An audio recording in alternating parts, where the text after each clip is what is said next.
রাজা বিক্রম সিং সিংহাসনে বসে আছেন এবং পাশে মন্ত্রী, সেনাপতি, দরবারীরা বসে আছেন।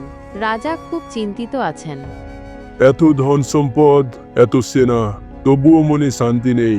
রাজ্যের মানুষদের নিয়ে কিছু করতে চাই, কিন্তু কে জানে কার কথাই বা শুনবো। মহারাজ, রাজ্যে অনেক জ্ঞানীগুণী আছেন। আমি শুনেছি দক্ষিণ পাড়ার এক কৃষক আছে, তার নাম ধনাই। সে খুব বুদ্ধিমান। শুনেছি সে সব সমস্যার উপায় বের করে দেয়। কে সে ধনাই? তার নাম তো আমি কখনো শুনিনি। আহা মন্ত্রী মশাই, আজই তাকে দরবারে ডেকে আনো। ধনাই মাঠে চাষ করছে। তখনই রাজার পাঠানো সেনাপতি তার সামনে এসে থামে। ধনাই, রাজামশাই তোমাকে রাজপ্রাসাদে ডাকিয়েছেন। এখনই চলো, রাজার আদেশ। রাজামশাই আমায় ডেকেছেন, কিন্তু কেন সেনাপতি? নিশ্চয় কিছু ব্যাপার আছে। চলুন তো দেখা যাক কেন ডেকেছেন রাজামশাই। মহারাজ, আমি জানি না আপনি আমায় কেন ডেকেছেন। তোমার নাম খুব শুনেছি ধনাই। মন্ত্রী মশাইয়ের কাছ থেকে শুনেছি তুমি খুব বুদ্ধিমান। তাহলে তোমাকে একটা প্রশ্ন করা যাক, দেখি তোমার কেমন বুদ্ধি। আচ্ছা, ঠিক আছে মহারাজ, আপনি প্রশ্ন করবেন আর আমি চেষ্টা করব উত্তর দেওয়ার। তাহলে বলো তো ধনাই, এর মধ্যে কোনটা বড়, জ্ঞান না শক্তি?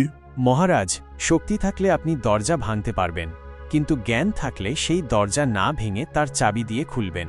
মহারাজ, তাহলে আপনিই বলুন, কোনটা বড়, জ্ঞান না শক্তি? অসাধারণ! এর উত্তর তো তুমি সহজেই বলে দিলে। বাহ, তুমি তো দেখছি সত্যিই বুদ্ধিমান।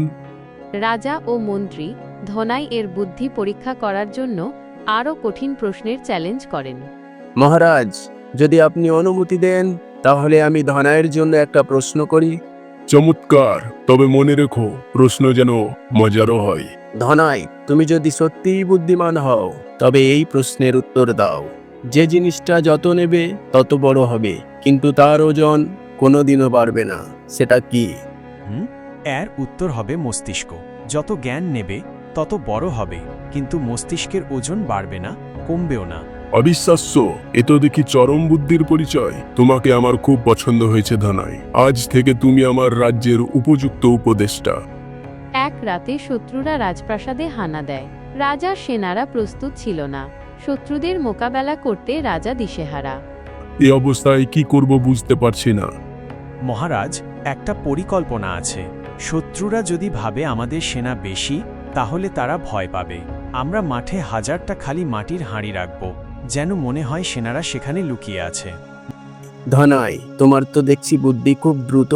সব সমস্যার সহজে সমাধান বের করে দিচ্ছ।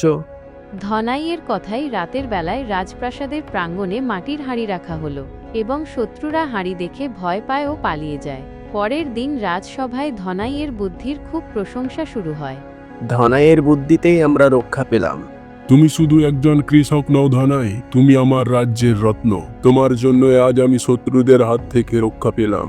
ধনাই, তুমি সত্যিই প্রমাণ করেছো, জ্ঞান, বুদ্ধি আর সাহস থাকলে রাজ্যও বাঁচে, রাজাও বাঁচে। আমি তোমায় আজ থেকে রাজ্যের প্রধান উপদেষ্টা ঘোষণা করছি।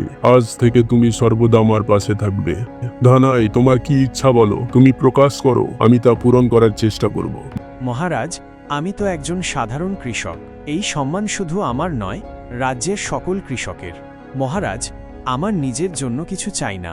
আমি শুধু চাই আমাদের গ্রামে একটা বিদ্যালয় স্থাপন করে দেন, যেখানে দরিদ্র কৃষকদের ছেলেমেয়েরা পড়াশোনা করতে পারে। বাহ, এটাই তোমার ইচ্ছা?